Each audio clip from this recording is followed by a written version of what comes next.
नमस्कार बंधुरा आज के मम किचन থেকে জয় মন্ডল বলছি। আজকে আপনাদেরকে আমি ভ্যানিলা কেক বানিয়ে দেখাবো। কেকটা আমি আমার পাশের একটা বোন আছে, বোনের ছেলের বার্থডের জন্য এটা আমি বানাচ্ছি। বোনটা আমাকে বলল দিদি যেমন হোক সেরকমই আমার ছেলের জন্য একটা কেক বানিয়ে দাও, তাই আমি বানাচ্ছি। কেক বানানোর জন্য আমি এখানে উষ্ণ গরম দুধ নিয়েছি, এখানে চিনি পাউডার আছে, এখানে ময়দা আছে, এখানে সাদা তেল, এখানে ভ্যানিলা এসেন্স আছে, baking powder, baking soda, vinegar, cream আছে। এখানে আমি দুই জায়গায় ময়দা নিয়েছি, এই একটা বড় একটা আধা। আমি এই দুধটার মধ্যে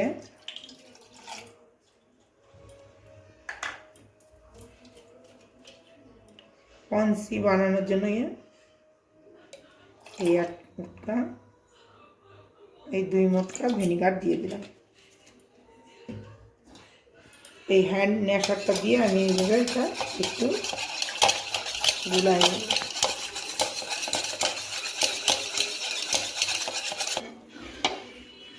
দুধটা একটু দইয়ের মতন হয়েছে, পন্সির জন্য এইভাবে বানিয়ে নিলে কেকটা ভালো হয়। এখন এর মধ্যে আমি চিনি পাউডার দিয়ে দেব।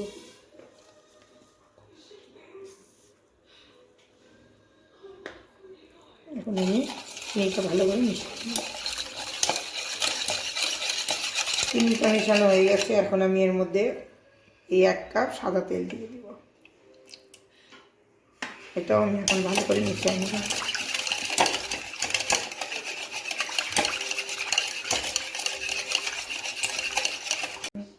এখন আমি ড্রাই জিনিসগুলো সব দিয়ে দিব। এখন আমি এই কাপে 1 কাপ ময়দা দিব। ময়দাটা একটু চেলে নিই।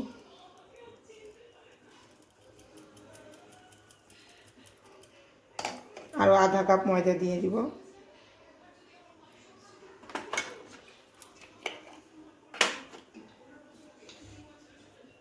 এটা হলো বেকিং পাউডার, 1 চামচ দিয়ে দিলাম।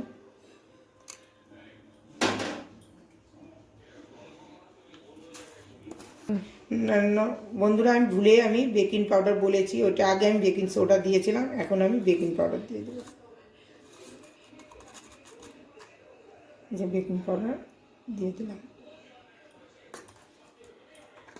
এখন আমি সবগুলো ভালো করে স্প্যাচুলার দিয়ে এটা আমি এইভাবে আমি সব নেড়ে নেব, মিক্স করব। এখন এর মধ্যে আমি অল্প একটু ভ্যানিলা এসেন্স দিয়ে দেব, এই চামচ দিয়ে মেপে দেব।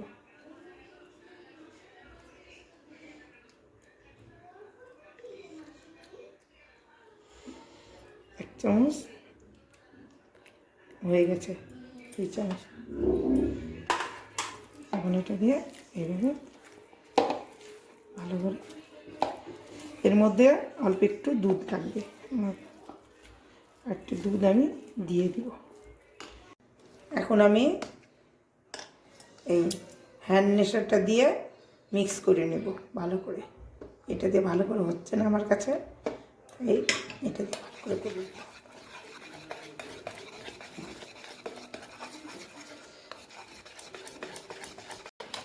কেক বানানোর ব্যাটারটা হয়ে গেছে, আমি এইভাবে বানিয়ে নিয়েছি দেখুন। এখন আমি এই বাটিটার মধ্যে আমি সাদা তেল নিয়ে নিয়েছি। এখন সাদা তেলটা আমি ব্রাশ করে নেব।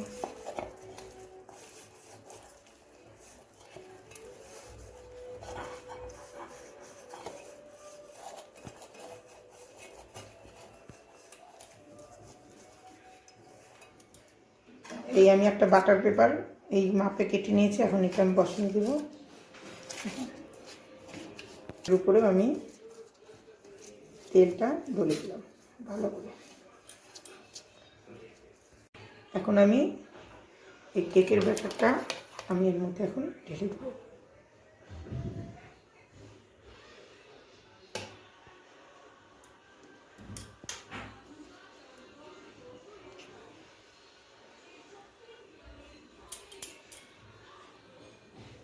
এখন এইটা দিয়ে সুন্দর করে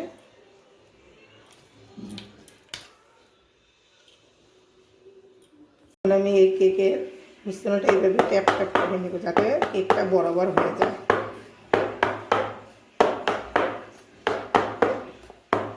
ঠিক আমি প্রেশার কুকারটা গরম করে রেখেছিলাম, এখন আমি এটা দিয়ে দেবো মাঝখানে।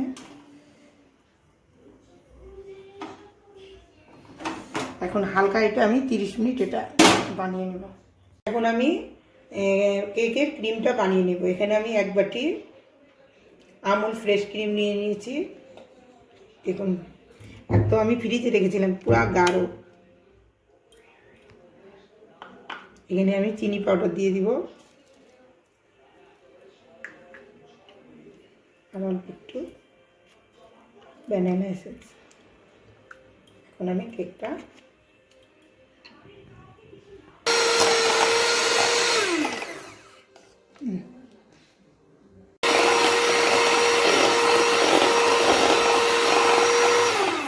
হয়ে গেছে। দেখুন আমার ক্রিম বানানো, আমি এখন উপর করে দেখব। দেখুন কি সুন্দর হয়েছে। এখন এটা আমি একটু ফ্রিজের মধ্যে রেখে দেবো। ঘন্টা হয়ে গেছে, এখন আমি প্রেসার কুকার ঢাকনিটা খুলে দেখব।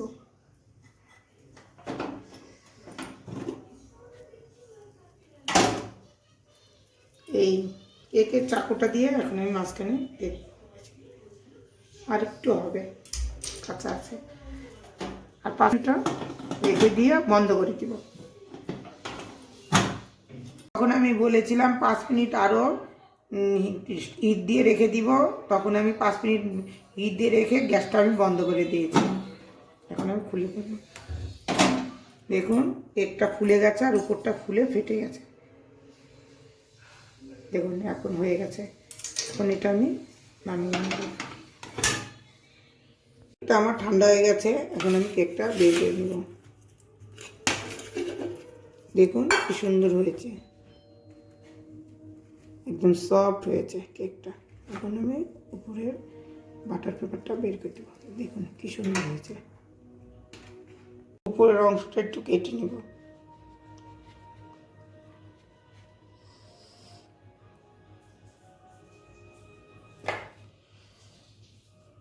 এখন আমি এটাকে 2 টুকরা করে নেব। এটা 2 ভাগে করে নিয়েছি। দেখুন কাটাটা আমার অত ভালো হয়নি, তাও এখন আমি ক্রিম দিয়ে এটা মেকআপ করে নেব। এখন আমি এর উপরে ক্রিমটা ঢেলে দেব। বলতে ভুলে গেছি, এর মধ্যে আগে চিনির সিরাপ আমি দিয়ে দিয়েছিলাম। আমি এখন এই বাটার পেপারের উপরে অল্প একটু ক্রিম দিয়ে দিব।